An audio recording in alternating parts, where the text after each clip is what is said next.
Tenía apenas 19 años cuando logré escapar de ese lugar que llamaban Comunidad de los Elegidos, pero me llevé conmigo un secreto tan pesado que durante 52 años no pude compartirlo con nadie. Un secreto que todavía hoy me hace temblar las manos cuando lo recuerdo. Era una niña ingenua del campo allá en Atlixco, Puebla, que pensaba que había encontrado el camino a Dios, pero lo que encontré fue un infierno disfrazado de paraíso. Cuando por fin entendí qué era lo que realmente pasaba detrás de esas puertas cerradas, detrás de esas oraciones largas y esos ayunos interminables, ya era demasiado tarde, o eso pensaba. Todavía no sabes cuál es ese secreto que guardé por tanto tiempo, pero te lo voy a contar todo, cada detalle de esos años oscuros, porque hay cosas que necesitan ser dichas, aunque duela. Por favor, no olviden suscribirse al canal, dejar su like y un comentario contándonos desde dónde están escuchando esta historia. Su apoyo significa mucho para nosotros. Mi nombre es Luz María. Hoy tengo 71 años, pero esta historia comenzó cuando yo era apenas una muchachita de 15 años. Una muchachita que no sabía nada de la vida, que creía en todo lo que le decían, que pensaba que la gente mala tenía cuernos y cola. Para que entiendas bien cómo caí en eso, necesito contarte cómo era mi vida antes, cómo era ese pueblo donde crecí y cómo era mi familia. Vivíamos en un ranchito a las afueras de Atlixco, Puebla. Eran los años finales de los 60, cuando el mundo estaba cambiando allá afuera. Pero en nuestro rancho todo seguía igual que siempre. Mi padre, don Esteban, era campesino. Sembraba maíz y frijol en una tierrita que le había dejado mi abuelo. Mi madre, doña Amparo, era mujer de su casa, como decían antes. Cosía para afuera, hacía rebozos bonitos que vendía en el tianguis los domingos. Éramos 6 hermanos, yo era la tercera. 2 hermanos mayores, yo, y 3 hermanos menores. Nuestra casa era de adobe con techo de teja. El piso era de tierra apisonada que mi madre mojaba y barría todos los días para que no levantara polvo. Teníamos una cocina con fogón de leña, un cuarto donde dormíamos todos juntos y un solar grande atrás donde mi madre criaba gallinas y teníamos un chiquero con 2 puercos. El baño era una letrina al fondo del solar, una casita de madera con un hoyo profundo que olía a demonio, especialmente en verano. Despertábamos con el canto del gallo cuando todavía estaba oscuro afuera. Mi madre ya estaba levantada echando tortillas en el comal, el olor del humo de leña mezclado con el aroma del café de olla que hervía en una ollita de barro. Desayunábamos frijoles de la olla, tortillas recién hechas, un pedacito de queso cuando había. A veces mi madre hacía unas quesadillas de flor de calabaza que eran gloria pura. Yo ayudaba en todo. Barría la casa, lavaba trastes en una tina afuera, iba al pozo a traer agua en un cántaro que cargaba en la cabeza. Ayudaba a mi madre a lavar ropa en el lavadero, restregando la ropa contra la piedra hasta que los nudillos se me ponían rojos. Cuidaba a mis hermanitos menores, les cambiaba los pañales cuando todavía usaban pañal de tela, les daba de comer en la boca. Los domingos íbamos a misa al pueblo. Yo me ponía mi vestido menos roto, mi madre me peinaba el cabello con aceite de ricino y me hacía 2 trenzas apretadas. Caminábamos como 1 hora hasta llegar a la iglesia, descalzos la mayor parte del camino para no gastar los guaraches, solo nos los poníamos cuando ya estábamos llegando al pueblo. La misa era larga, en latín, no entendíamos ni una palabra. El padre Sebastián era un viejito que dormitaba durante su propio sermón, pero a mí me gustaba estar ahí. Me gustaba el olor del incienso, las velas prendidas, las imágenes de los santos con sus vestidos bonitos. Me gustaba cantar los himnos, aunque no supiera bien qué estaban diciendo. Sentía una paz, una conexión con algo más grande que yo. Mi padre era hombre bueno pero duro. Nunca nos pegaba sin razón, pero cuando pegaba, pegaba fuerte. Creía que la letra con sangre entra, que los hijos se crían a punta de rigor. Mi madre era más suave, más cariñosa, pero nunca se atrevía a contradecir a mi padre. Cuando él decía algo, eso se hacía y punto. Yo era niña soñadora, mijo. Soñaba con cosas que parecían imposibles para una muchacha de rancho. Quería aprender a leer bien, no solo las letras básicas que me había enseñado mi madre. Quería conocer la ciudad, ver edificios altos, andar en camión. Quería tener un vestido nuevo, no heredado de mi hermana mayor. Quería tener zapatos de verdad, no guaraches. Soñaba con casarme algún día con un hombre bueno que me tratara bonito, tener mi propia casa, mis propios hijos. Pero la vida en el rancho era dura, pues. Había temporadas donde no llovía y las cosechas se perdían. Mi padre se quedaba mirando al cielo, rascándose la cabeza, suspirando hondo. Mi madre estiraba la comida como podía. Frijoles con más agua, tortillas más delgadas, atole aguado. Había noches donde nos íbamos a dormir con hambre, con la panza sonando. Cuando tenía 15 años, pasó algo que cambió todo. Mi hermano mayor, Fermín, se enfermó de algo feo. Empezó con fiebre, después le salieron unas manchas en la piel, después empezó a escupir sangre. Trajimos al curandero del pueblo, don Roque, que le dio hierbas y le hizo limpias con huevo, pero nada funcionaba. Fermín se fue poniendo cada vez peor, cada vez más flaco, cada vez más débil. Mi padre gastó todo lo que teníamos tratando de curarlo. Lo llevó al médico del pueblo, que le dio unas inyecciones caras. Lo llevó a Puebla con un especialista, que le recetó medicinas que costaban un dineral. Vendimos los puercos, vendimos las gallinas, empeñamos hasta el arado, pero Fermín siguió empeorando. Una tarde llegó a nuestra casa una mujer que nunca habíamos visto. Era alta, delgada, con el cabello recogido en un moño apretado. Vestía de blanco, todo de blanco, con una cruz de madera colgada en el pecho. Se llamaba Hermana Magdalena. «Escuché que tienen un enfermo en casa», dijo con voz suave. «Vengo a ofrecerles la ayuda de Dios». Mi padre, que ya estaba desesperado, la dejó pasar. La hermana Magdalena se sentó al lado de la cama donde Fermín estaba acostado, ya casi sin fuerzas. Puso sus manos sobre su frente y empezó a rezar. Pero no eran oraciones normales, no, eran oraciones raras, en una lengua que nunca habíamos escuchado. Rezó por horas hasta que le salía espuma en la boca. Cuando terminó, le dijo a mi padre: «Su hijo está siendo castigado por los pecados de esta familia. Solo Dios puede salvarlo, pero necesitan fe verdadera. Necesitan entregarse por completo al Señor». Mi padre, con lágrimas en los ojos, preguntó: «¿Qué tenemos que hacer?» «Tienen que ir a la comunidad», respondió la hermana Magdalena. «Allá, en las montañas, hay un lugar donde Dios habita verdaderamente. Un lugar donde los enfermos se curan, donde los pecadores se salvan, donde los elegidos se reúnen para esperar el fin de los tiempos. Si llevan a su hijo allá, si se entregan por completo a la voluntad divina, él sanará». Mi madre preguntó: «¿Dónde queda ese lugar?» «A 2 días de camino, rumbo a la sierra, es una comunidad apartada del mundo corrupto, donde vivimos solo para servir a Dios. El hermano Ezequiel, nuestro pastor, tiene el don de la sanación. He visto con mis propios ojos a paralíticos caminar, a ciegos ver, a muertos resucitar».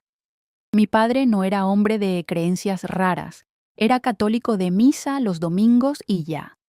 pero estaba tan desesperado, tan asustado de perder a su hijo mayor que dijo: «Está bien, lo voy a llevar». «No solo él», interrumpió la hermana Magdalena. «Toda la familia tiene que ir. El pecado de uno contamina a todos. Todos necesitan purificarse».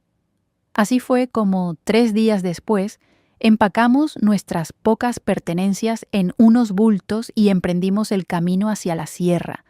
Dejamos la casa, dejamos la tierrita, dejamos todo. Mi padre había vendido lo poco que quedaba para pagar el viaje y para llevar algo de dinero a la comunidad como ofrenda. Caminamos durante 2 días completos. Fermín iba en un burro que habíamos prestado, casi sin fuerzas para mantenerse sentado. El resto íbamos a pie, cargando los bultos. La hermana Magdalena nos guiaba, siempre adelante, cantando himnos extraños.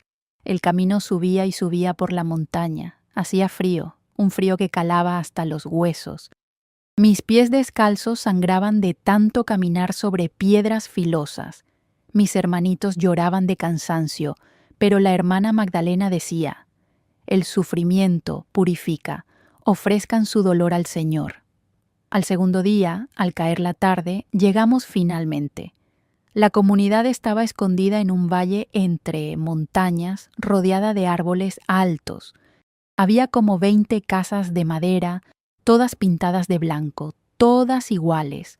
En el centro había un edificio más grande, también de madera, con una cruz enorme en el techo. No había caminos de verdad, solo veredas de tierra. No había luz eléctrica, solo velas y quinqués. No había ruido de carros ni de gente del mundo exterior, solo silencio y el sonido del viento entre los árboles. «Bienvenidos al refugio de los elegidos», dijo la hermana Magdalena. «Aquí estarán a salvo del mundo pecador. Aquí Dios los protegerá del fin que se acerca». Nos llevaron al edificio grande, que era el templo. Adentro había filas y filas de bancas de madera. En el frente había un altar simple, con solo una cruz de madera y una Biblia abierta. Y ahí, parado frente al altar, estaba él, el hermano Ezequiel. Era un hombre de como 50 años, alto, delgado, con barba larga y negra. Vestía una túnica blanca que le llegaba hasta los pies. Tenía ojos intensos, negros, que parecían atravesarte cuando te miraban. Cuando habló, su voz retumbó en todo el templo, grave y profunda. «Hermanos», dijo, «han llegado al lugar que Dios preparó para ustedes. Han sido llamados porque son de los pocos que tienen oídos para escuchar la verdad. El mundo allá afuera está perdido, dominado por Satanás, pero aquí, en este refugio sagrado, estamos construyendo el nuevo reino de Dios». Se acercó a Fermín, que estaba sentado en una banca casi desmayado.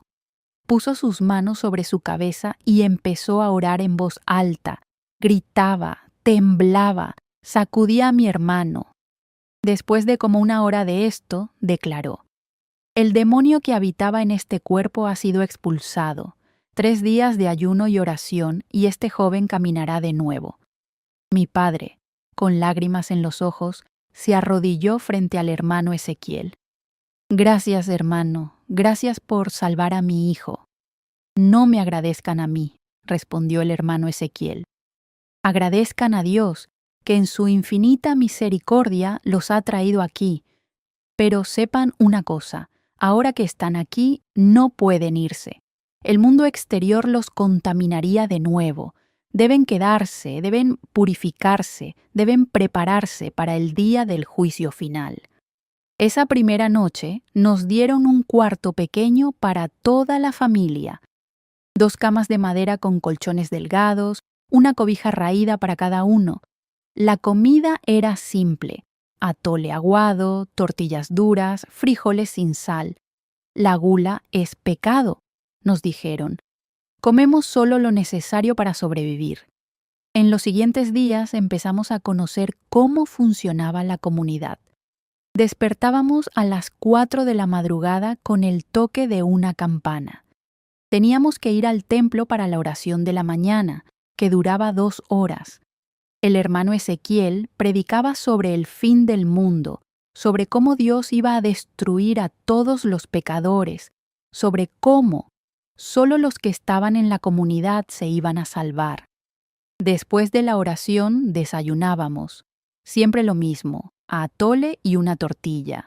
Después los hombres iban a trabajar en el campo. La comunidad tenía una milpa grande donde sembraban maíz y frijol. Mi padre y mis hermanos mayores trabajaban ahí desde que salía el sol hasta que se metía. Las mujeres nos quedábamos haciendo las labores de la casa común.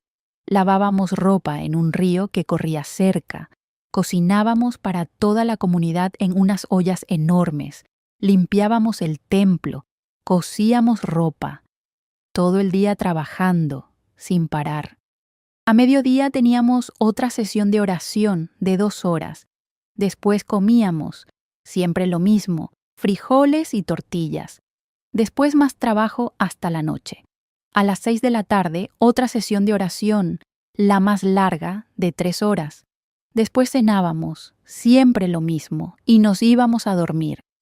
No había días de descanso, no había fiestas, no había música que no fueran himnos religiosos, no había risas, no había juegos, solo trabajo y oración, oración y trabajo. Y las reglas. Ay, Dios mío, las reglas. No podíamos hablar si no era necesario. El silencio era sagrado. No podíamos mirar a las personas del sexo opuesto. La lujuria era pecado. No podíamos cuestionar nada de lo que decía el hermano Ezequiel. Dudar era señal de que el demonio estaba trabajando en ti. No podíamos tener pertenencias personales.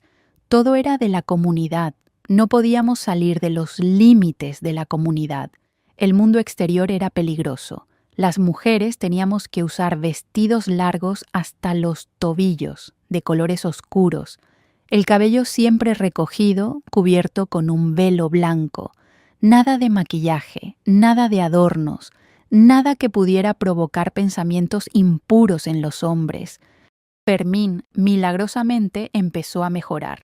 No sé si fue por las oraciones del hermano Ezequiel o simplemente porque la enfermedad siguió su curso, pero en 2 semanas ya estaba caminando de nuevo.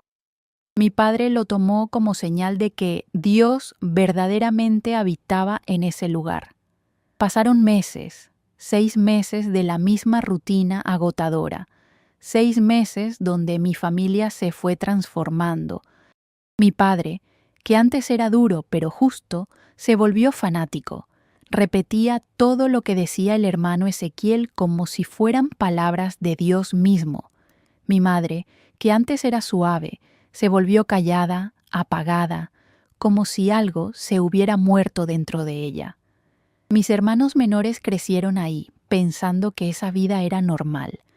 Yo tenía 16 años cuando empecé a notar cosas raras, cosas que no cuadraban, cosas que me hacían sentir incómoda pero que no podía mencionar porque cuestionar era pecado.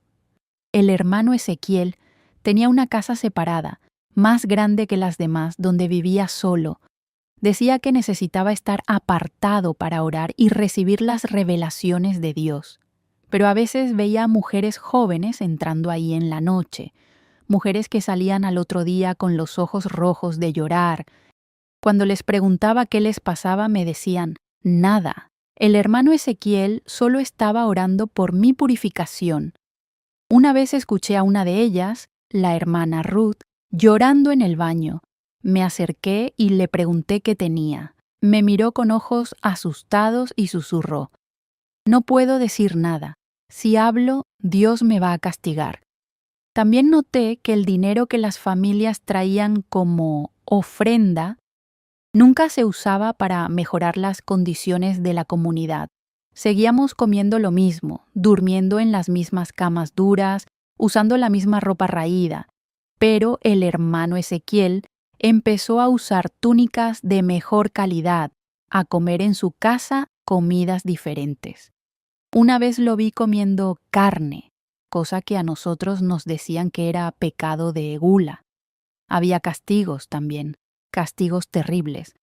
Si alguien cuestionaba algo, si alguien rompía alguna regla, tenía que hacer penitencia. A veces era ayunar por días, a veces era quedarse arrodillado en el templo toda la noche, a veces era ser azotado con un cinturón frente a toda la comunidad mientras el hermano Ezequiel gritaba. Así se expulsa al demonio del cuerpo. Vi a un hombre, el hermano Saúl, ser castigado porque lo agarraron tratando de escapar. Lo amarraron a un poste en el centro de la comunidad y lo dejaron ahí 3 días sin comida ni agua, como ejemplo de lo que pasa cuando desafías la voluntad de Dios. Pero todavía no sabía el secreto más oscuro. Todavía no había descubierto lo que realmente pasaba en ese lugar. Y cuando lo descubrí, ya tenía 19 años y estaba tan profundo en eso que parecía imposible salir. Fue una noche de diciembre, hacía mucho frío. Yo estaba en el templo terminando de limpiar después de la oración de la noche. Todos ya se habían ido a dormir, o eso pensaba. Estaba barriendo cuando escuché voces viniendo de atrás del altar, donde había una puerta que siempre estaba cerrada con llave. Me acerqué despacio, con el corazón latiendo fuerte. Las voces eran del hermano Ezequiel y de alguien más. Pegué la oreja a la puerta y escuché. No podemos seguir así, decía una voz de mujer que reconocí como la de la hermana Magdalena. Ya llevamos 3 años. El dinero que hemos juntado es suficiente. Podríamos irnos ya. Todavía no, respondió el hermano Ezequiel. Necesitamos más. Con lo que tenemos apenas podríamos vivir cómodos unos años. Quiero asegurar el resto de mi vida. Pero, ¿no te sientes mal? Toda esta gente trabajando como esclavos creyendo que están sirviendo a Dios. Son ignorantes, interrumpió él con voz fría. Necesitan que alguien les diga qué hacer. Les estoy dando propósito, estructura. Sin mí estarían perdidos en el mundo. ¿Y las muchachas? ¿Las que llevas a tu casa? Hubo un silencio largo. Después el hermano Ezequiel habló con voz más baja. Eso es diferente.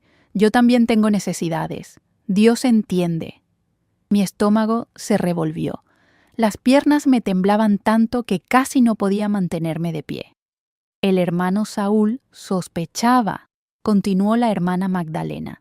Por eso quería escapar, pero ya lo solucionamos. Nadie más va a causar problemas.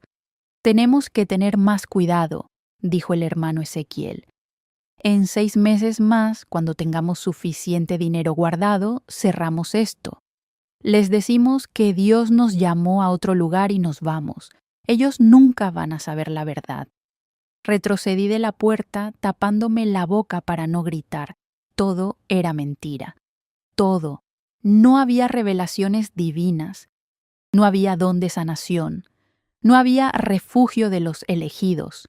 Era solo un hombre aprovechándose de gente desesperada, pobre, ignorante, para enriquecerse. Y lo peor, abusando de mujeres jóvenes bajo el pretexto de purificación espiritual. Ese era el secreto enorme que nunca había contado a nadie. Esa noche no pude dormir. Me quedé acostada en mi cama mirando al techo, pensando qué hacer. Si hablaba, nadie me iba a creer. Mi propio padre estaba tan convencido de que el hermano Ezequiel era un enviado de Dios que probablemente me castigaría por difamar al santo varón.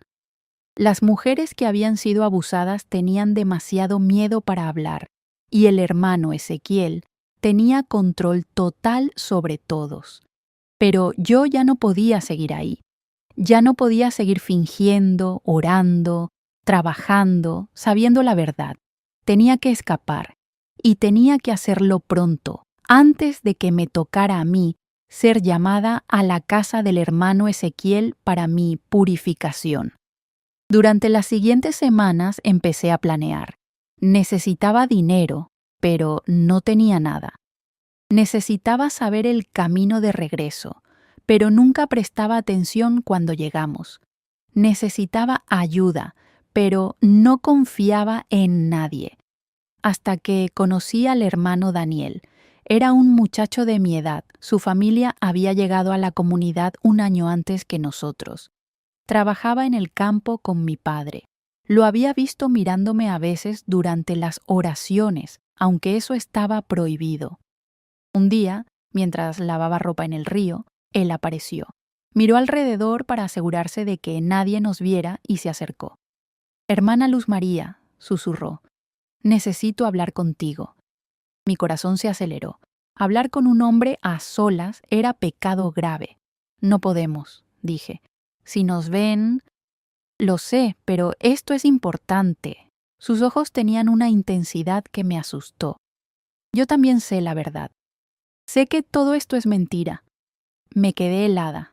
«Como...» «Mi hermana menor», dijo, y su voz se quebró. «El hermano Ezequiel la llamó a su casa hace 2 meses. Cuando salió, estaba diferente. No hablaba, no comía, solo lloraba. Una noche me lo confesó todo, lo que él le hizo». Lágrimas empezaron a rodar por sus mejillas.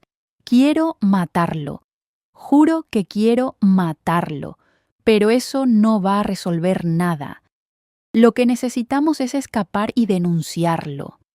«Yo también quiero escapar», confesé, «pero no sé cómo». «Yo conozco el camino», dijo. «He estado guardando comida a escondidas.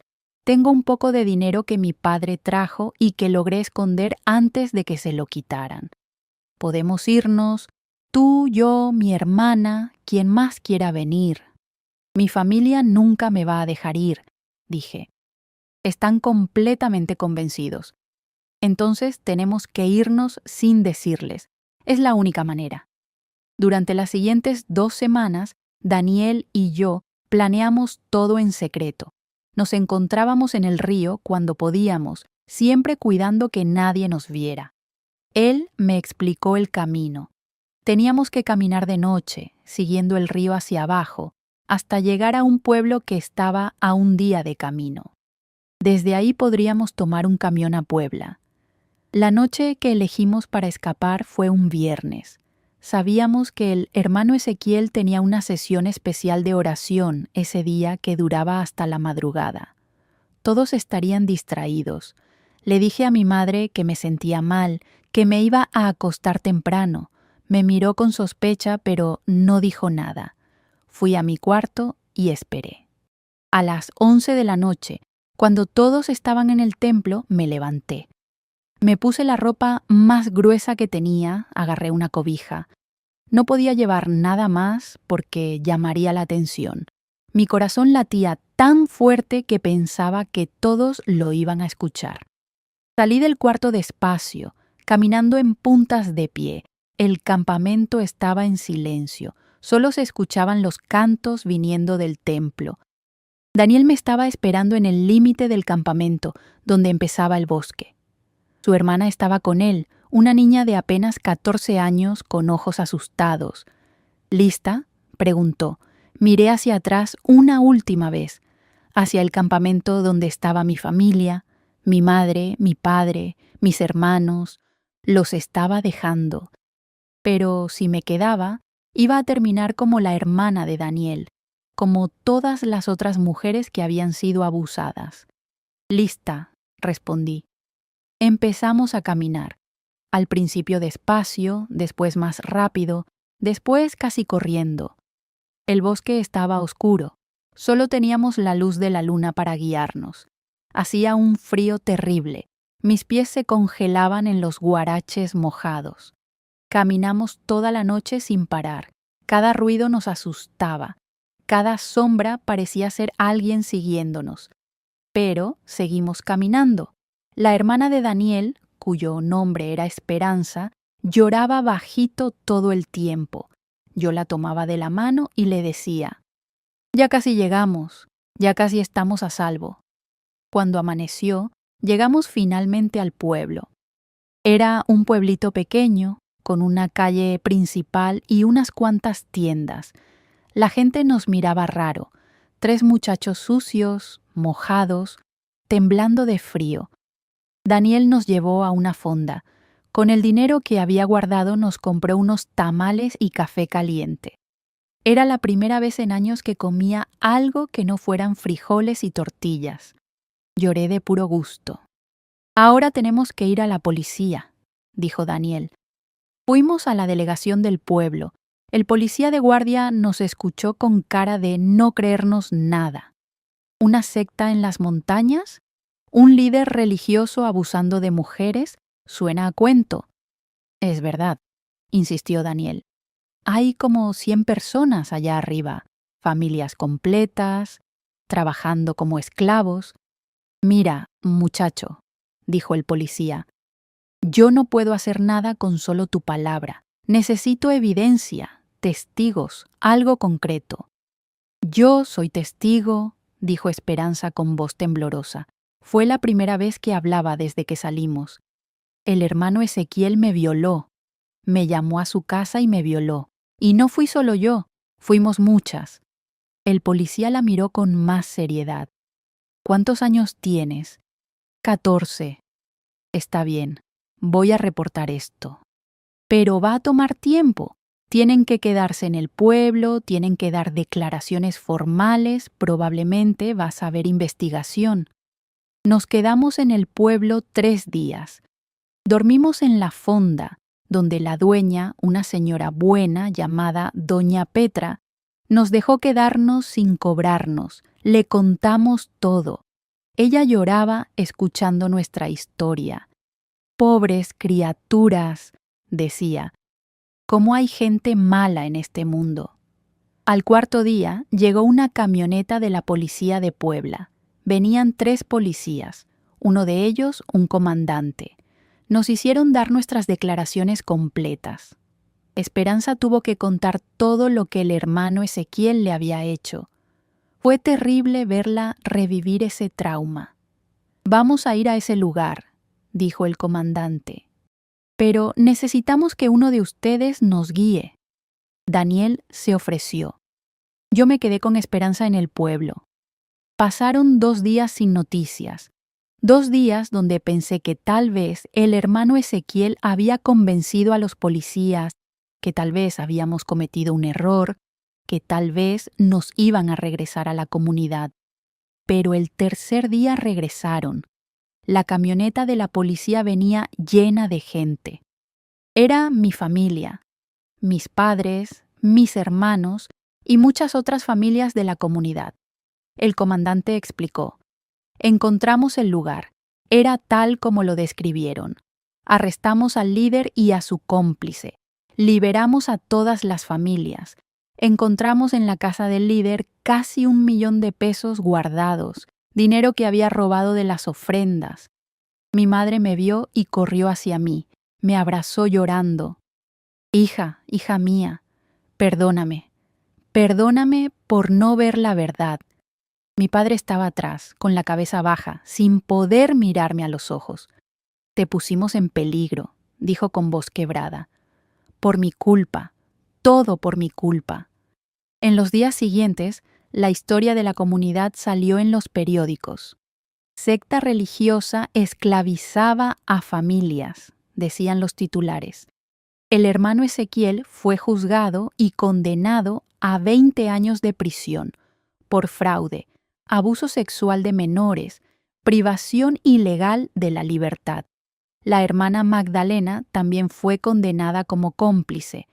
Muchas de las mujeres jóvenes que habían sido abusadas dieron testimonio.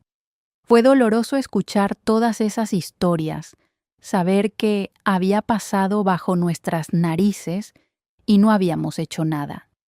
Regresamos a nuestro rancho en Atlixco. La casita seguía ahí, llena de polvo y abandono, pero ahí estaba. Tardamos semanas en volver a la normalidad. Mi padre nunca volvió a ser el mismo. La culpa lo comía por dentro. Entregué a mi familia a un demonio pensando que era un santo, decía. Yo tardé años en procesar todo lo que había vivido. tenía pesadillas donde el hermano Ezequiel me perseguía. Tenía miedo de cualquier líder religioso. No podía entrar a una iglesia sin que me diera pánico. Pero poco a poco fui sanando, con ayuda de una psicóloga de Puebla que trabajaba con víctimas de sectas. Fui entendiendo que nada de lo que pasó fue mi culpa, que había sido víctima de manipulación, de abuso espiritual, de un hombre que usó la fe de la gente para su propio beneficio. Daniel y yo nos hicimos muy cercanos después de todo. Nos apoyamos mutuamente en la recuperación. 3 años después, cuando yo tenía 22 y él 23, nos casamos. Fue un matrimonio pequeño, en el registro civil, nada religioso. Yo todavía no podía con ceremonias religiosas. Tuvimos 3 hijos. Los criamos sin religión impuesta, sin dogmas, sin miedo. Les enseñamos a pensar por sí mismos, a cuestionar, a nunca entregar su libertad a nadie, no importa cuán santo parezca. Esperanza, la hermana de Daniel, tardó mucho más en sanar. El trauma de lo que le había hecho el hermano Ezequiel la persiguió por años. Intentó suicidarse 2 veces, pero eventualmente, con mucha terapia y mucho apoyo familiar, logró salir adelante. Hoy es trabajadora social, ayuda a otras víctimas de abuso. El secreto que guardé durante 52 años no era solo lo que escuché esa noche detrás del altar. Era todo. Era cada detalle de cómo ese hombre nos manipuló, nos controló, nos usó. Era la vergüenza de haber caído en eso, de no haber visto las señales, de haber dejado que mi familia sufriera. Pero hoy, a mis 71 años, decidí contarlo. ¿Por qué? Porque todavía hoy hay sectas así. Todavía hay líderes religiosos abusando de gente vulnerable. Todavía hay familias siendo manipuladas, controladas, esclavizadas en nombre de Dios. Y necesitan saber que pueden salir, que pueden escapar, que pueden denunciar, que no están solos. Si estás en una situación así, si algo de esta historia te suena familiar, escúchame bien. Sal de ahí. No importa cuánto tiempo lleves, no importa cuánto te hayan convencido de que el mundo exterior es peligroso, no importa cuánto miedo tengas. Sal. Busca ayuda. Hay organizaciones que ayudan a víctimas de sectas. Hay psicólogos especializados. Hay gente buena en el mundo. No todos son como el hermano Ezequiel. Y si tienes familia en una secta, no te rindas con ellos. Sigue intentando abrirles los ojos. Sigue ofreciéndoles ayuda. Un día van a despertar, como despertamos nosotros. La religión verdadera no controla, libera. La fe verdadera no asusta, consuela. Un líder espiritual verdadero no abusa, sirve. Cualquier grupo que te aísle del mundo, que te quite tu dinero, que te prohíba pensar, que te castigue por cuestionar, que abuse de ti física, emocional o sexualmente, eso no es religión, es una secta. Y necesitas salir. Yo salí, con 19 años, sin dinero, sin educación, con puro miedo y determinación. Y hoy tengo una vida hermosa, una familia que amo, nietos que me hacen reír, paz en mi corazón. Si yo pude, ustedes también pueden. Por eso decidí contar esta historia hoy, para que sepan que no están solos, para que sepan que hay esperanza, para que sepan que pueden recuperar su vida, su libertad, su dignidad. El secreto que guardé por 52 años ya no es secreto, y al contarlo, siento que finalmente puedo respirar completo. Gracias por escuchar mi historia, mis queridos. Espero que les haya servido de algo, que les haya abierto los ojos, que les haya dado fuerza si la necesitan. Si esta historia los conmovió, si conocen a alguien que necesita escucharla, dejen un comentario aquí abajo. Cuéntenme qué les pareció. ¿Han escuchado de casos así? ¿Conocen a alguien que haya salido de una secta? Y si todavía no se han suscrito a nuestro canal Historias de Abuelitas, háganlo ahora. Tenemos muchas historias más de superación, de mujeres que enfrentaron lo imposible y salieron adelante.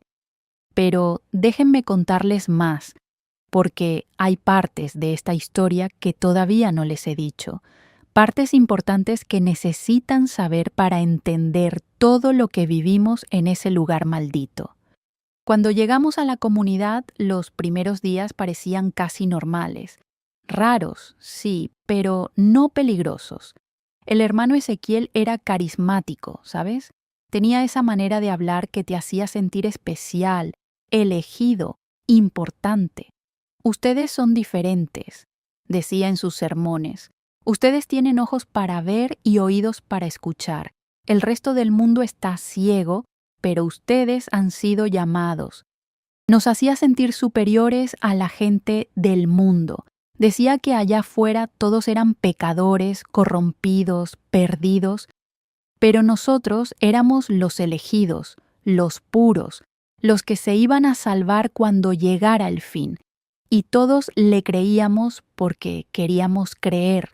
Queríamos pensar que nuestro sufrimiento tenía un propósito, que nuestra pobreza era virtud, que nuestros sacrificios nos hacían especiales.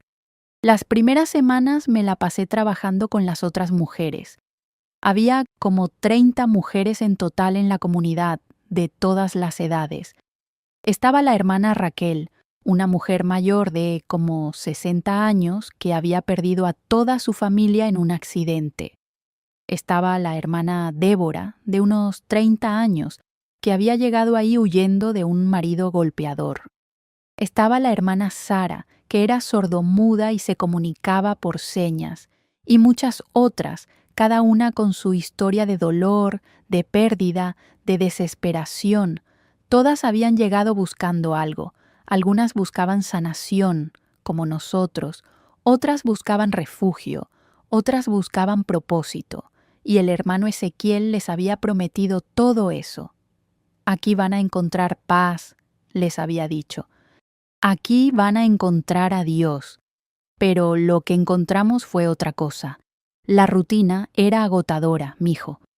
Despertábamos a las 4 de la madrugada con el sonido de esa campana que sonaba como sentencia. Teníamos 5 minutos para levantarnos, vestirnos y llegar al templo. Si llegabas tarde era castigo. Te quedabas sin desayuno o tenías que quedarte de rodillas 1 hora extra después de la oración. La oración de la mañana empezaba con cantos, himnos largos, repetitivos, que teníamos que cantar una y otra vez hasta que la voz se te quebraba. El hermano Ezequiel dirigía los cantos parado en el altar, con los brazos levantados, gritando las letras. Señor, límpianos de nuestros pecados. Señor, haznos dignos de tu reino. Señor, protégenos del mundo corrupto. Después venía el sermón. Ay, Dios mío, esos sermones duraban horas. El hermano Ezequiel caminaba de un lado al otro del altar, sudando, gritando, golpeando la Biblia contra el podio. Hablaba del infierno con tanto detalle que te lo podías imaginar. Fuego eterno, gritaba, gusanos que nunca mueren, llanto y crujir de dientes. Eso es lo que les espera a los que desobedecen. Y después hablaba del fin del mundo. Decía que ya estaba cerca, que en cualquier momento iba a llegar el apocalipsis. El mundo se está pudriendo, decía. Las guerras, las enfermedades, la inmoralidad, son señales del fin, pero ustedes están a salvo aquí. Cuando llegue el día del juicio, Dios va a destruir a todos los de afuera. Va a mandar fuego del cielo, plagas, terremotos. Pero a nosotros nos va a proteger porque somos sus elegidos. Nos tenía aterrorizados, pues. Cada vez que oíamos un trueno, pensábamos que era el fin. Cada vez que alguien se enfermaba, pensábamos que era una plaga. Vivíamos con miedo constante, y ese miedo nos hacía depender más de Él, confiar más en Él, obedecerle más. Después de la oración venía el desayuno. Ya les dije que siempre era lo mismo, atole aguado y una tortilla dura, pero lo peor no era la comida, era cómo teníamos que comerla. Teníamos que comer en silencio total, sin mirar a nadie, con las manos en posición de oración antes y después de cada bocado. Comer es un acto sagrado, decía el hermano Ezequiel. No se debe profanar con conversación mundana. Una vez vi a un niñito, el hijo de la hermana Débora, que tendría como 5 años, reírse durante el desayuno. No sé de qué se reía, probablemente de nada, era solo un niño. Pero la hermana Magdalena lo vio y lo sacó del comedor jalándolo de la oreja. Después, supimos que lo dejaron sin comer ese día y lo pusieron a trabajar en el campo bajo el sol. Tenía 5 años, mijo. 5 años y ya le estaban enseñando que la alegría era pecado. Después del desayuno venía el trabajo. A mí me tocaba en la cocina con otras mujeres jóvenes. Teníamos que preparar la comida para toda la comunidad. Cocinábamos en unas ollas enormes sobre fogones de leña. El humo nos hacía llorar los ojos, nos hacía toser hasta que nos dolía el pecho. Cocinábamos frijoles, solo frijoles, en cantidades industriales. Y hacíamos tortillas, cientos de tortillas a mano todos los días. Mis manos se llenaron de callos de tanto hacer tortillas. Las yemas de los dedos se me quemaban del calor del comal. La espalda me dolía de estar inclinada sobre el metate moliendo maíz, pero no podíamos quejarnos. El trabajo dignifica, decía la hermana Magdalena mientras nos vigilaba. El sudor purifica el alma. La hermana Magdalena era la mano derecha del hermano Ezequiel. Era ella quien nos vigilaba a las mujeres, quien reportaba cualquier falta, quien aplicaba los castigos menores. Era una mujer dura, sin compasión. Sus ojos eran fríos como piedra. Nunca sonreía, nunca mostraba ternura. Pero yo la escuchaba a veces en la noche, cuando pensaba que nadie la oía, llorando en su cuarto. Una vez, mientras lavábamos ropa en el río, la hermana Débora me contó algo. ¿Sabes por qué la hermana Magdalena es así?, me preguntó en voz baja, asegurándose de que nadie más nos escuchara. Porque fue la primera mujer que el hermano Ezequiel purificó. Hace como 10 años, cuando apenas estaba formando la comunidad, ella llegó buscando refugio, era joven, bonita. Él la sedujo con palabras de Dios, le dijo que Dios le había revelado que ella era especial, que tenían que hacer un ritual de purificación juntos. La abusó. Y después la convenció de que había sido voluntad divina, de que ella ahora era su ayudante especial, su colaboradora en la obra de Dios. Me quedé helada escuchando eso. ¿Cómo sabes?, pregunté. Porque a mí también me lo hizo, respondió Débora, y sus ojos se llenaron de lágrimas. Hace 6 meses me llamó a su casa una noche. Dijo que Dios le había revelado que yo tenía un demonio de lujuria dentro de mí, que necesitaba ser exorcizado. Me dio un té que me hizo sentir mareada, medio dormida, y después hizo cosas que me daban asco, que me dolían, que me hacían llorar.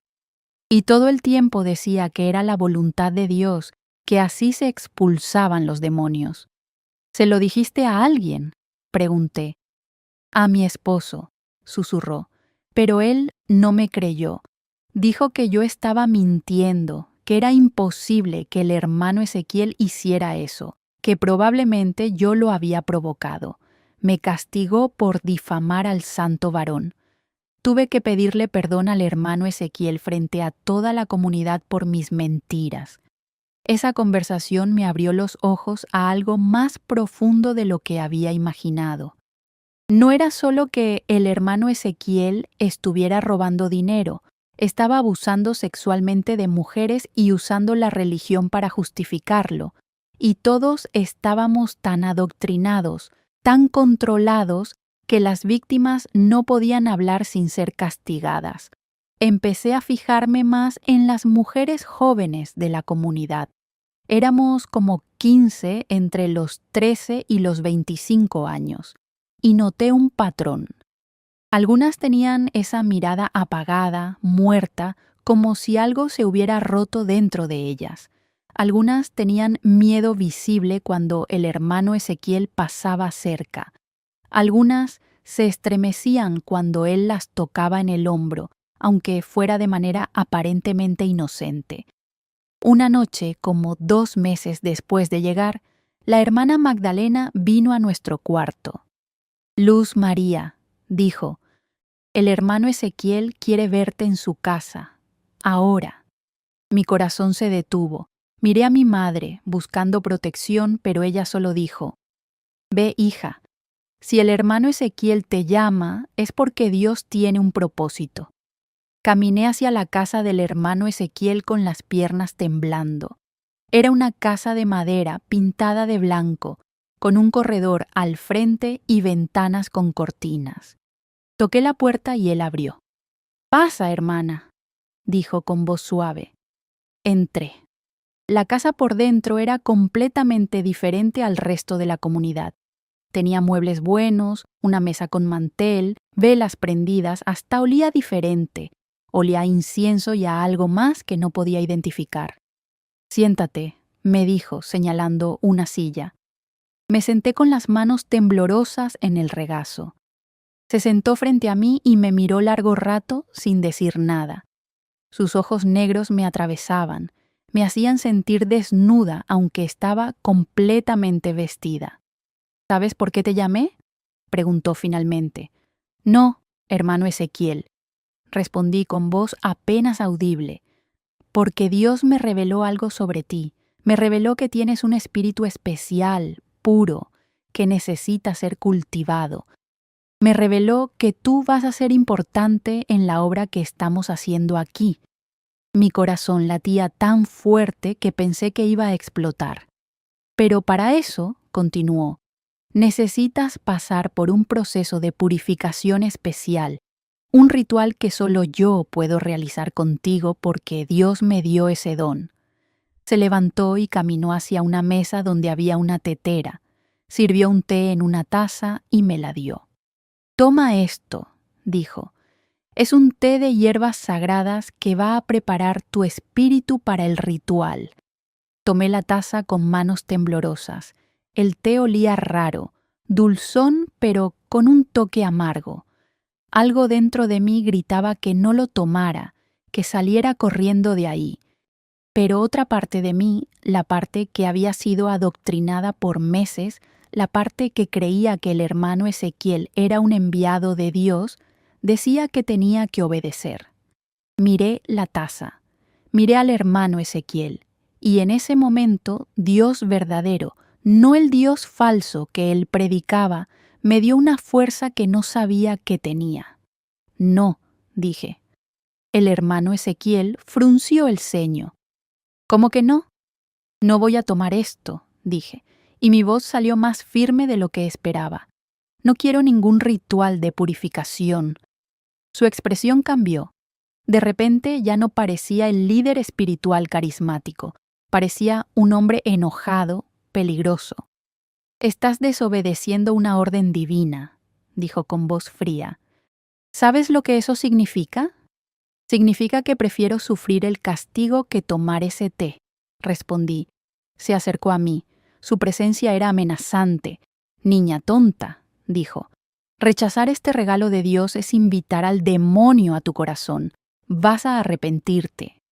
«Tal vez», dije levantándome de la silla. «Pero me voy a arrepentir siendo yo misma, no siendo lo que usted quiere que sea». No sé de dónde saqué ese valor, mijo. Hasta el día de hoy no lo sé. Pero salí de esa casa caminando rápido, casi corriendo, con el corazón en la garganta. Al día siguiente, en la oración de la mañana, el hermano Ezequiel me señaló frente a toda la comunidad. «La hermana Luz María», anunció con voz grave, «ha sido tentada por el demonio. Se negó a participar en un ritual de purificación que Dios me ordenó hacer con ella. Esto es evidencia de que el espíritu de rebelión habita en ella. necesita ser castigada para que el demonio sea expulsado. Mi padre se levantó de su banca. ¿Qué hiciste, Luz María?, preguntó con voz enojada. Yo no... Traté de explicar, pero el hermano Ezequiel me interrumpió. No le permitan hablar. Las palabras del demonio son mentiras. El castigo es 3 días de ayuno total, 3 días de oración continua de rodillas en el templo, 3 días sin dormir. Así aprenderá a obedecer. Y así fue. Me pusieron de rodillas en el templo, frente al altar, con los brazos extendidos en forma de cruz. No podía comer nada, solo agua. No podía dormir. Si me dormía, la hermana Magdalena me despertaba con un palo. Fue el infierno, mijo. El primer día no fue tan malo. Tenía fuerzas todavía. Pero el segundo día empecé a alucinar de hambre y cansancio. Veía cosas que no estaban ahí. Escuchaba voces. Las rodillas me sangraban de tanto estar arrodillada en el piso de madera dura. El tercer día pensé que me iba a morir. En serio pensé que iba a morir ahí, de rodillas, en ese templo falso. Pero algo me mantenía viva, una voz interna que me decía: resiste, resiste. Esto no va a durar para siempre. Cuando finalmente terminó el castigo, no podía ni caminar. Mi padre y mi hermano tuvieron que cargarme hasta nuestro cuarto. Mi madre lloró al verme, pero no dijo nada. No se atrevió a cuestionar el castigo. Después de eso, el hermano Ezequiel nunca más me llamó a su casa. Pero yo me volví marcada. Las otras mujeres me miraban con miedo, como si yo tuviera una enfermedad contagiosa. Los hombres me evitaban. Hasta mi propia familia me trataba diferente, como si yo fuera peligrosa. Pero también algo cambió en mí. Ese castigo, en lugar de romperme, me hizo más fuerte. Me hizo entender que yo tenía poder sobre mi propio cuerpo, sobre mis propias decisiones, que podía decir no, aunque me costara caro. Fue después de eso que empecé a observar más, a cuestionar más en silencio. Empecé a notar todas las contradicciones. Cómo el hermano Ezequiel predicaba pobreza pero vivía con comodidades. Cómo predicaba castidad pero abusaba de mujeres. Cómo predicaba humildad pero se comportaba como un rey. Y empecé a plantar semillas de duda en otras personas. No directamente, porque eso hubiera sido muy peligroso, pero con preguntas sutiles. ¿No te parece raro que... ¿No te has fijado que... ¿No te preguntas por qué? Algunos me ignoraban, asustados de que los estuviera tentando. Pero otros empezaron a pensar también, a ver lo que habían estado ciegos a ver. Uno de esos fue Daniel. Nos conocimos mejor durante esos meses. Su familia había llegado después de la mía. Su padre era un hombre enfermo que buscaba sanación. Su madre era una mujer callada que solo quería proteger a sus hijos. Daniel tenía un hermano menor y una hermana, Esperanza. Daniel trabajaba en el campo con mi padre. A veces nos encontrábamos cuando yo iba a llevarles agua a los trabajadores. Intercambiábamos miradas nada más. Pero en esas miradas había entendimiento, había complicidad. Una tarde, mientras todos estaban en una sesión especial de oración, Daniel me encontró en el río donde yo estaba lavando ropa. «Necesito decirte algo», susurró. «Aquí no», respondí mirando alrededor. «Nos pueden ver. Entonces esta noche, después de la oración, en el límite del campamento donde están los pinos altos». Esa noche, con el corazón latiéndome fuerte, salí sigilosamente de mi cuarto. Todos estaban dormidos. Caminé en puntas de pie hasta el límite del campamento. Daniel ya estaba ahí, esperándome entre las sombras de los pinos. «Gracias por venir», dijo. «Sé que es peligroso. ¿Qué querías decirme?» «Mi hermana», dijo, y su voz se quebró. «Esperanza. El hermano Ezequiel la llamó a su casa hace 3 semanas. Cuando regresó estaba diferente, no hablaba, no comía, solo lloraba en silencio. ¿Le preguntaste qué pasó? Lo intenté, pero estaba aterrada. Decía que si contaba algo, Dios la iba a castigar. Pero anoche, mientras dormía, la escuché hablar entre sueños. Decía, no, por favor, me duele, ¿no? Y mencionaba el nombre del hermano Ezequiel. Me tapé la boca para no gritar. Esperanza tenía 14 años, 14 años y ese monstruo la había violado. Quiero matarlo, dijo Daniel, y en sus ojos había una furia que nunca había visto. Juro que quiero agarrar un machete y matarlo mientras duerme. No, dije agarrándolo del brazo. Si haces eso, te van a matar a ti también, o te van a meter a la cárcel, y tu hermana va a quedar sin nadie que la proteja. Entonces, ¿qué hago? ¿Me quedo aquí viendo cómo ese hijo de perra abusa de mi hermana y de quién sabe cuántas más? Nos vamos, dije. Y al decirlo, supe que era la única opción. Nos escapamos, tú, yo, tu hermana, quien más quiera venir. Nos vamos y lo denunciamos con las autoridades. ¿Crees que nos van a creer? Tenemos que intentarlo. Es la única manera de parar esto. Y así empezó nuestro plan de escape. Durante las siguientes semanas, Daniel fue guardando comida a escondidas. Tortillas duras, frijoles secos, todo lo que pudiera durar. También logró esconder un poco de dinero que su padre había traído como ofrenda y que todavía no le habían quitado. Yo empecé a estudiar el campamento, a memorizar la rutina de los guardias. Sí, había guardias. El hermano Ezequiel los llamaba protectores, hombres que vigilaban el perímetro del campamento para protegernos de los peligros del mundo exterior. Pero en realidad eran guardias para evitar que la gente escapara. Hacían turnos. De 6 de la tarde a medianoche había 2 guardias en el camino principal. De medianoche a 6 de la mañana, otros 2. Pero descubrí que había un lado del campamento que quedaba menos vigilado, el lado este, donde el bosque era más espeso y el terreno más rocoso. Le contamos el plan a Esperanza. Al principio estaba aterrada. Nos van a atrapar, decía llorando, y el castigo va a ser peor. O nos quedamos aquí, le dijo Daniel, y ese monstruo te sigue haciendo daño. Finalmente aceptó. Fijamos la fecha, un viernes por la noche. El hermano Ezequiel siempre hacía una sesión especial de oración los viernes que duraba hasta la madrugada. Todos estarían distraídos, cansados. Sería nuestra mejor oportunidad. Los días antes de la fuga fueron los más largos de mi vida.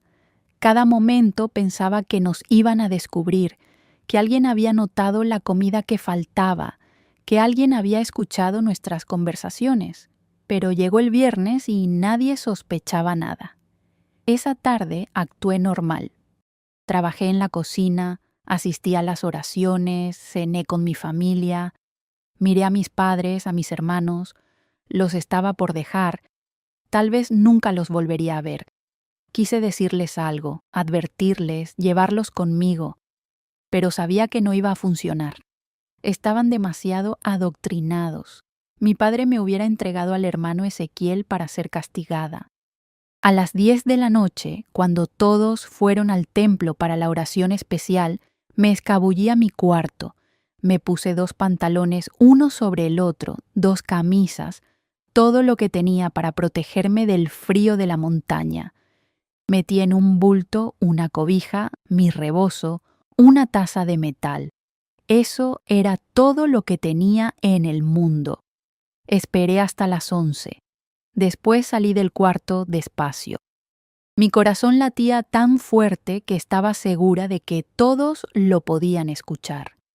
Crucé el campamento como fantasma, pegándome a las sombras, esquivando la luz de las velas. Daniel y Esperanza ya estaban en el punto acordado, en el límite este del campamento. Daniel tenía un bulto con la comida. Esperanza temblaba de pies a cabeza. ¿Lista?, me preguntó Daniel. Miré hacia atrás una última vez, hacia el templo donde mi familia estaba orando a un Dios falso, hacia las casas donde tantas mujeres sufrían en silencio, hacia la casa del hermano Ezequiel donde había ocurrido tanta maldad. «Lista», respondí, y empezamos a caminar hacia el bosque, hacia la oscuridad, hacia lo desconocido, pero también hacia la libertad.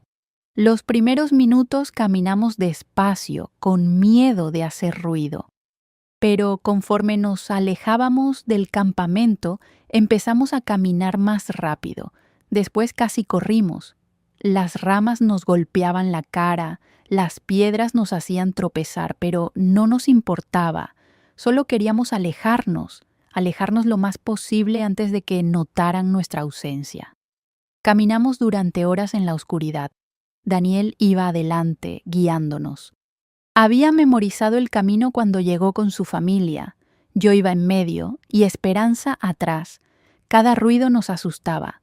Cada sombra parecía ser un guardia siguiéndonos. Pero seguimos caminando. El frío era terrible. Era diciembre y en la montaña el frío cortaba como cuchillo. Mis manos se entumecieron. Los labios se me agrietaron. Los pies dentro de mis guaraches mojados se me congelaron. Pero el miedo me mantenía caliente, el miedo y la adrenalina. Esperanza empezó a quedarse atrás. «No puedo más», lloraba. «Estoy muy cansada». «Tienes que poder», le decía su hermano. «Si paramos ahora, nos van a atrapar». Pero finalmente, cuando ya había amanecido, tuvimos que parar. Llevábamos como 6 horas caminando sin descanso. Encontramos una cueva pequeña entre unas rocas y nos metimos ahí para descansar. Daniel sacó un poco de la comida que había guardado, tortillas duras como piedra, frijoles secos. Comimos sin decir nada, solo escuchando los sonidos del bosque. Pájaros cantando, ramas crujiendo, el viento silbando. «¿Crees que ya nos estén buscando?», preguntó Esperanza. «Seguro», respondí. «Ya notaron que no estamos. Probablemente ya mandaron guardias a buscarnos. Entonces no podemos quedarnos mucho tiempo aquí». Descansamos solo 1 hora. Después seguimos caminando. Todo el día caminamos, bajando la montaña, siguiendo el río como nos había dicho Daniel. Mis piernas temblaban de cansancio. Los pies me sangraban dentro de los guaraches, pero no podía parar. Al atardecer del primer día llegamos a un claro donde había una casa abandonada. Era una casita de madera medio derrumbada, probablemente de algún campesino que se había ido años atrás, pero tenía techo y nos podía proteger del frío de la noche. Nos metimos ahí y nos tiramos al suelo, exhaustos. Esperanza se quedó dormida inmediatamente. Daniel y yo nos quedamos despiertos, vigilando, escuchando cualquier ruido que pudiera indicar que nos habían encontrado. «Gracias», me dijo Daniel en la oscuridad. «¿Por qué?» «Por tener el valor de hacer esto. Sin ti, yo nunca me hubiera atrevido». «Yo también necesitaba salir», respondí. «No lo hice solo por tu hermana, lo hice por mí también». Nos quedamos en silencio un rato. Después preguntó: «¿Qué crees que les pasó a los que se quedaron?» «No sé. Probablemente el hermano Ezequiel les dijo que el demonio nos poseyó, que nos fuimos al mundo corrupto y nos vamos a condenar. ¿Crees que tu familia va a estar bien?» Pensé en mi madre, en mi padre, en mis hermanos. «No lo sé», admití. Pero no podía salvarlos si ellos no querían ser salvados. La segunda noche fue peor que la primera. Hacía aún más frío, no teníamos más comida. El agua del río estaba helada y nos dolía tomarla. Esperanza empezó a tener fiebre, temblaba y decía cosas sin sentido. «Tenemos que llegar al pueblo mañana», dijo Daniel, «si no, mi hermana no va a aguantar». Al tercer día caminamos más rápido, aunque cada paso dolía. Esperanza se apoyaba en nosotros casi sin fuerzas. Pero finalmente, al mediodía, vimos las primeras señales de civilización. Una cerca de alambre, un camino de tierra apisonada, humo de cocinas a lo lejos. «Ya llegamos», dijo Daniel con voz quebrada. «Ya llegamos». El pueblo era pequeño, tal vez 30 casas esparcidas alrededor de una plaza con una iglesia. La gente nos miraba raro al vernos llegar. 3 muchachos sucios, mojados, temblando, con ropa rara. Daniel preguntó dónde estaba la policía. Nos señalaron una casa con una bandera mexicana al frente. Caminamos hacia allá con las últimas fuerzas que nos quedaban. El policía era un hombre mayor, gordo, con bigote grande. Nos miró de arriba abajo y preguntó: «¿Qué les pasó?». Y ahí, parados en esa delegación pequeña, le contamos todo. Todo sobre la comunidad, sobre el hermano Ezequiel, sobre los abusos, sobre el control, sobre todo.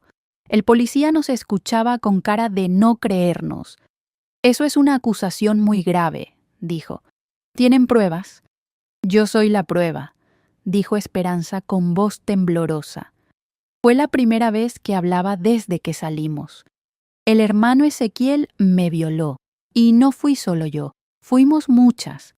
El policía la miró con más seriedad. «¿Cuántos años tienes?». «14». «Está bien, voy a reportar esto. Pero tienen que quedarse aquí, en el pueblo. Van a tener que dar declaraciones». La dueña de la fonda del pueblo, doña Petra, nos dejó quedarnos en un cuarto atrás de su negocio. Era un cuartito pequeño con solo 2 petates en el suelo, pero para nosotros era un palacio. Nos dio sopa caliente, tortillas frescas, café con leche. Lloré de puro gusto al comer comida de verdad. «Pobres criaturas», decía doña Petra mientras nos servía. «¿Cómo hay gente tan mala que usa a Dios para hacer el mal?». Al día siguiente llegaron policías de Puebla. Nos hicieron dar declaraciones completas. Esperanza tuvo que contar en detalle lo que el hermano Ezequiel le había hecho. Yo tuve que contar todo lo que había visto y escuchado. Daniel también. «Vamos a ir a ese lugar», dijo el comandante que venía de Puebla. «Pero necesitamos que uno de ustedes nos guíe». Daniel se ofreció. Yo me quedé con Esperanza en el pueblo. Pasaron 3 días de angustia. 3 días donde pensé en mi familia, en las otras mujeres, en qué estaría pasando en la comunidad. ¿Habrían castigado a mi familia por mi escape? ¿Estarían bien? El tercer día escuchamos un ruido de motores. Varias camionetas entraron al pueblo. Eran de la policía y venían llenas de gente. Salí corriendo de la fonda y ahí, bajando de una camioneta, estaba mi familia. Mi madre, mi padre, mis hermanos, todos. «¡Mamá!», grité corriendo hacia ella. Me vio y corrió también. Nos abrazamos en medio de la calle, las 2 llorando. «Perdóname, hija», decía entre lágrimas. «Perdóname por no protegerte, perdóname por no ver la verdad». Mi padre estaba atrás, con la cabeza baja, sin poder mirarme. Cuando finalmente me miró, tenía los ojos rojos. «Me utilizó», dijo con voz quebrada. «Usó mi desesperación por salvar a tu hermano para controlarnos a todos, y yo le permití lastimarte». El comandante nos reunió a todos en la plaza. Había como 80 personas, todas las familias que habían estado en la comunidad. El líder de esa comunidad anunció: «Está arrestado. Su cómplice también». Encontramos en su casa casi 1 millón de pesos, dinero robado de las ofrendas que ustedes daban. También encontramos evidencia de otros crímenes: abuso sexual de menores, privación ilegal de la libertad, fraude. Va a ir a la cárcel por mucho tiempo. Hubo murmullos entre la gente. Algunos lloraban de alivio, Otros todavía no podían creer que el hermano Ezequiel fuera un impostor. En los días siguientes, más mujeres empezaron a hablar. La hermana Débora contó su historia. La hermana Ruth también. Y muchas otras. Resultó que el hermano Ezequiel había abusado de al menos 15 mujeres jóvenes a lo largo de los años. Todas habían guardado silencio por miedo, por vergüenza, por la manipulación religiosa. La historia salió en los periódicos. Líder de secta religiosa abusaba de menores, decían los titulares. Comunidad de los elegidos era fraude. La gente de todo México leyó sobre nosotros, sobre cómo habíamos sido engañados. El juicio tardó casi un año. Durante ese tiempo, mi familia y yo regresamos a nuestro rancho en Atlixco. La casa seguía ahí llena de polvo, pero ahí estaba. Fue extraño volver después de tanto tiempo, ver los lugares donde había jugado de niña, recordar cómo era la vida antes de todo esto. Mi padre tardó mucho en volver a ser el mismo. La culpa lo comía por dentro. Te puse en peligro, me decía. Por mi culpa estuviste en ese lugar horrible. No fue tu culpa, le respondía. Ese hombre era experto en manipular. Supo exactamente qué botones presionar, qué vulnerabilidades explotar. Él es el culpable, no tú. Pero sabía que iba a vivir con esa culpa el resto de su vida. Yo tardé años en procesar todo. Tenía pesadillas constantes. Soñaba que todavía estaba en la comunidad, que no podía escapar, que el hermano Ezequiel me perseguía. Despertaba gritando, sudando, con el corazón acelerado.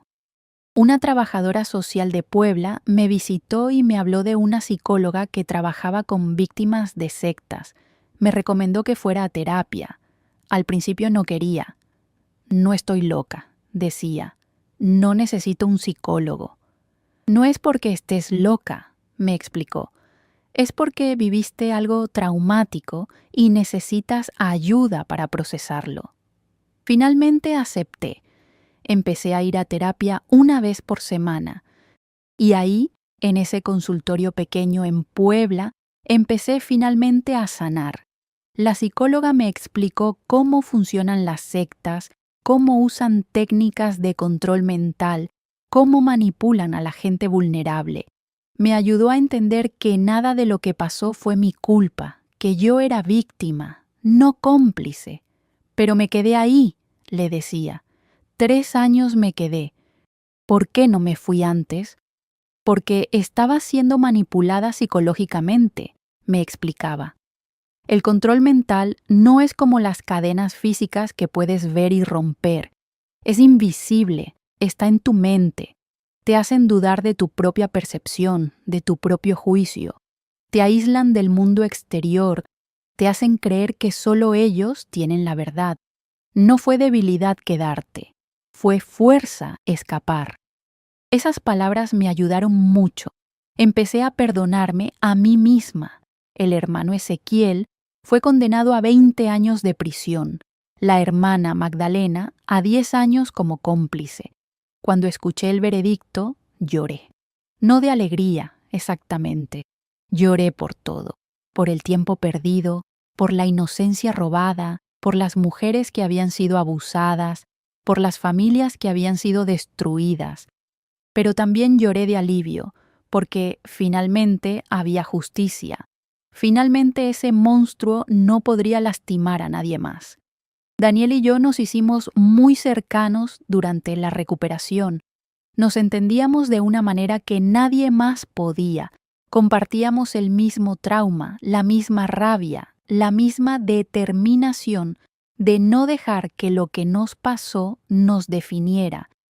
3 años después de escapar, cuando yo tenía 22 y él 23, nos casamos. Fue una ceremonia pequeña en el registro civil, con solo nuestras familias presentes. Nada religioso. Yo todavía no podía con ceremonias religiosas sin sentir pánico. Nuestro matrimonio fue diferente a todo lo que habíamos conocido. Fue basado en respeto mutuo, en amor verdadero, en libertad. Nunca me ordenó nada. Nunca me controló. Siempre me trató como su igual, como su compañera, no como su propiedad. Tuvimos 3 hijos, 2 niñas y un niño, y los criamos de manera completamente diferente a cómo fuimos criados nosotros. Les enseñamos a pensar por sí mismos, a cuestionar, a no aceptar todo lo que les dijeran solo porque venía de una figura de autoridad. Les enseñamos que Dios, si existe, es amor. No es control, no es miedo, no es castigo, es amor. Les enseñamos que su cuerpo es suyo, que nadie tiene derecho a tocarlo sin su permiso, que si alguien les hace algo que los incomoda, pueden decir no y venir a contarnos. Les enseñamos que la religión puede ser hermosa cuando es auténtica, pero que puede ser peligrosa cuando es usada para controlar. Nunca los obligamos a ir a la iglesia, pero cuando quisieron ir por su cuenta, los llevamos. Y siempre después platicábamos sobre lo que habían escuchado, les enseñábamos a analizar críticamente el mensaje. Mis hijas crecieron fuertes, independientes, educadas. Las 3 terminaron la preparatoria, algo que yo nunca pude hacer. Una es maestra, otra enfermera. La tercera tiene su propio negocio de costura. Mi hijo también creció siendo diferente a los hombres de mi generación. Le enseñamos a respetar a las mujeres, a ver a las mujeres como iguales, a entender que la masculinidad verdadera no es dominio, sino respeto. Esperanza, la hermana de Daniel, tardó mucho más en sanar. El trauma de lo que le hizo el hermano Ezequiel era muy profundo. Intentó suicidarse 2 veces. Estuvo años en terapia, pero eventualmente, con mucho apoyo, salió adelante. Hoy es trabajadora social. Trabaja con víctimas de abuso sexual, con mujeres que escapan de sectas, con familias afectadas por manipulación religiosa. Usa su propia experiencia para ayudar a otros. Tuve que decidir, me dijo una vez, si lo que me pasó me iba a destruir o me iba a fortalecer. Elegí que me fortaleciera. Elegí usar mi dolor para ayudar a otros.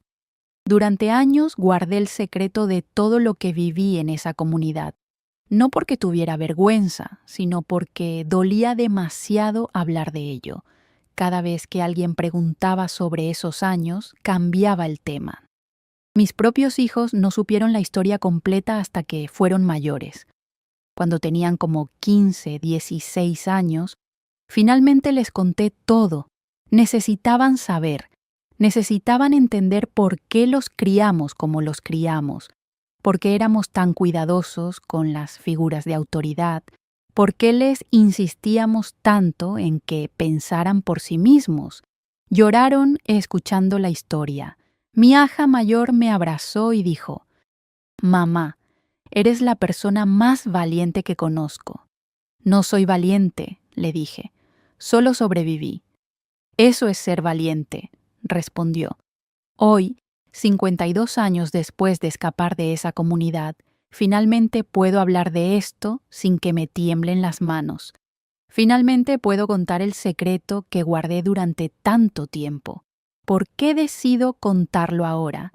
Porque todavía hay sectas. Todavía hay líderes religiosos abusando de gente vulnerable. Todavía hay familias siendo manipuladas, controladas, destruidas en nombre de Dios. Y necesito que sepan que pueden salir, que pueden escapar, que pueden recuperar su vida. Si estás en una situación así, por favor, escúchame, sal. No importa cuánto miedo tengas. No importa cuánto te hayan convencido de que el mundo exterior es peligroso. No importa cuánto tiempo lleves ahí, sal. Busca ayuda. Hay organizaciones en todo México que ayudan a víctimas de sectas. Hay psicólogos especializados, hay casas de refugio, hay gente buena dispuesta a ayudar. No estás solo, no estás loca, no es tu culpa. Y sí puedes recuperarte. Yo lo hice. Con 19 años, sin educación, sin dinero, con puro miedo y determinación, escapé. Y hoy tengo una vida hermosa. Tengo una familia que amo. Tengo paz en mi corazón. Tengo esperanza en el futuro. Si yo pude, tú también puedes. Y si conoces a alguien en una secta, no te rindas con esa persona. Sigue ofreciendo ayuda. Sigue mostrando que hay otra manera de vivir. Un día van a despertar, como desperté yo. La religión verdadera libera, no esclaviza. La fe verdadera da paz, no miedo. Un líder espiritual verdadero sirve, no abusa. Cualquier grupo que te aísle, que te quite tu dinero, que te prohíba pensar, que abuse de ti de cualquier manera, eso no es religión, eso es una secta y necesitas salir. Gracias por escuchar mi historia, mis queridos. Gracias por permitirme finalmente soltar este secreto que cargué por tanto tiempo. Si esta historia los ayudó de alguna manera, si conocen a alguien que necesita escucharla, por favor compártanla. Dejen un comentario contándome qué les pareció. ¿Han escuchado de casos similares? ¿Conocen a alguien que haya salido de una secta? Y si todavía no se han suscrito a nuestro canal Historias de Abuelitas, por favor háganlo. Tenemos muchas historias más de mujeres que sobrevivieron lo imposible. Hasta la próxima historia, mis queridos. Y recuerden, siempre hay esperanza, siempre hay salida, siempre